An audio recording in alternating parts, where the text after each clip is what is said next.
Hey guys, Roller or Taylor here, and today I'm back with another Deadside video, and we actually have some quite promising news regarding it. Now, in the previous Deadside video I made talking about the future of the game, I mentioned I would like to see a roadmap. And well, that's exactly what we're going to talk about in today's video.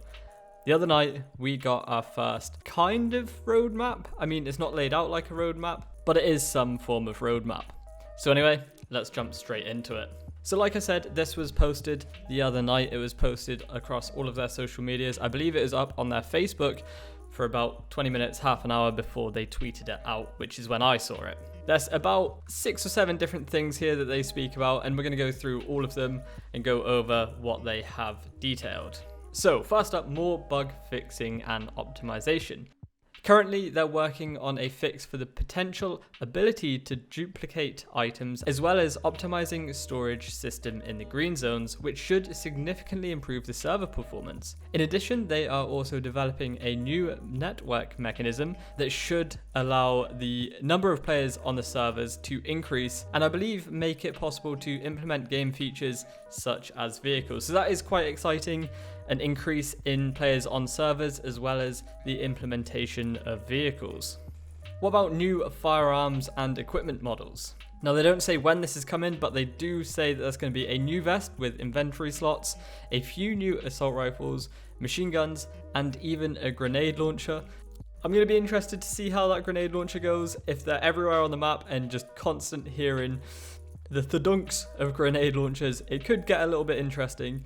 But yeah, you know, we always like new weapons in games, so I'm not going to complain. What about new visual content?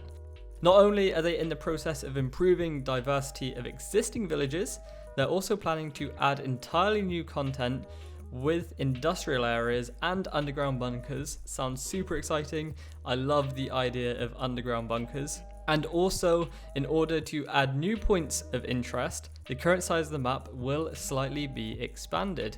So that's our first real mention of map expansion, and I guess coming soon. I guess this whole roadmap is coming soon. They don't have a date on it, but yeah, that does sound pretty interesting. Map expansion, underground bunkers, industrial areas. Yeah, sounds good. New game events. There's going to be plenty of new missions with new rewards, helicopter crash sites, and airdrops. And then in brackets here it says cargo containers that drops in the random place of the map. So we've seen these types of things on modded DayZ servers. The plane comes along, drops a big crate of just high tier loot, I guess, and if you're there, you claim it. But it always does sort of interest a lot of players on the map, so it could be a free-for-all, which, you know, I'm not too phased about. It does sound quite good.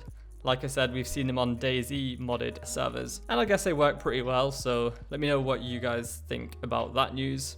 Now moving on to base interaction, they're aware of problems with managing bases while you're in a squad, and they're looking into different options on how to solve it. It might be code locks, or perhaps they'll decide to use another system. I'm not a big base builder, so I guess this doesn't affect me, but I know a lot of you guys that are playing this game do like the base building mechanics within the game, so that could pique your interest.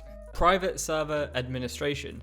They're gathering a lot of ideas from us, the community, regarding the system, and they can already say that one of the nearest updates will include the ability for the admin panel to spawn items. So if you have your own server, you are going to have the ability to spawn items. So all of those previous points that I've just talked about, game events, new visual content, things like that, that was high priority tasks. And they actually mentioned that this is the plan for near future, and some things we'll actually see in May. So that is quite exciting. You know, we've already talked about some really interesting things, the possibility of new weapons, like I said, the grenade launcher, new missions, the possibility of a map expansion as well, and the fact that we could see some of that in May is pretty exciting. You know, it's the 1st of May today, actually, when I'm recording this audio. So yeah, I'm pretty excited about that. And then for long-term objectives, they're focusing on 2 things, vehicles and base raids. So first up, the current version size of the world isn't that big and doesn't imply the use of vehicles. but they're planning on adding it at some time with a significant map expansion. They can't exactly say when this is or when it's going to happen, but they're going to start developing vehicle mechanics, but this can take a while because it requires a lot of work and extensive testing. So pretty much, I don't think we're going to be seeing vehicles for a while, although it's mentioned above, and it's a little bit confusing, but I don't actually think we're going to see vehicles for a while because it doesn't make sense to have them in the current version of the map because it is fairly small. I think it's 50 kilometers squared, and I mean, you can run from one end to the other in 10 minutes? So yeah, I agree that the map isn't big enough at the moment to house vehicles, but it's cool that they are going to start looking into it very soon. So when they do significantly improve the size of the map, that's when they'll also add vehicles. Now, like I've already said, bases don't really affect me, but a lot of you guys are big base builders, let's say. They understand that not everyone likes the classic system of raiding bases when you can be robbed while not being in game.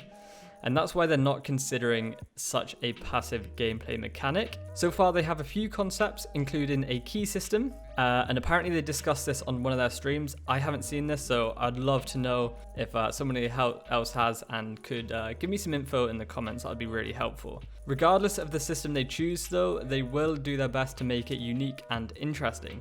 So in the end, it wouldn't be who has more explosives or lockpick style of gameplay, which is a really good thing to hear, because I'm personally against when you're offline, you can just be raided and then you come back online after a couple of days off and everything you've put the past couple of weeks into is completely gone. So I do like that idea. It actually, thinking about it now as I read it out quite loud, that excites me, and maybe that's why I'm not a big base builder, is because of how a lot of other games do the base raiding mechanics, and I like what they're going for here, so maybe I'll have a look into that. But yeah, that's the latest Deadside roadmap update we have. Now, just going back a few days, they have released an update that includes the inclusion of easy anti-cheat, so that's a big plus for the game. There was a fair few issues with cheats, but it seems that the inclusion of the anti-cheat software has really improved that. So yeah, that's going to be it for this video. Hopefully you guys enjoyed. Hopefully you're still enjoying Deadside. I'm still playing it. I actually played it on stream a couple of evenings ago. If you do want to check my live streams out, make sure you follow me over on Twitch. There'll be a link in the description. But anyway guys, I'm going to leave it there. I've rambled on way too long. I usually like to do videos under 5 minutes, but this one is creeping to 10 minutes. But guys, if you did enjoy this video, let me know by either leaving a comment or by clicking that like button. And if you are new around here and want to stay up to date with all of your survival gaming needs, then please make sure to subscribe and click that little bell notification. But anyway guys, thank you so much for watching, and I'll see you all soon. Bye bye.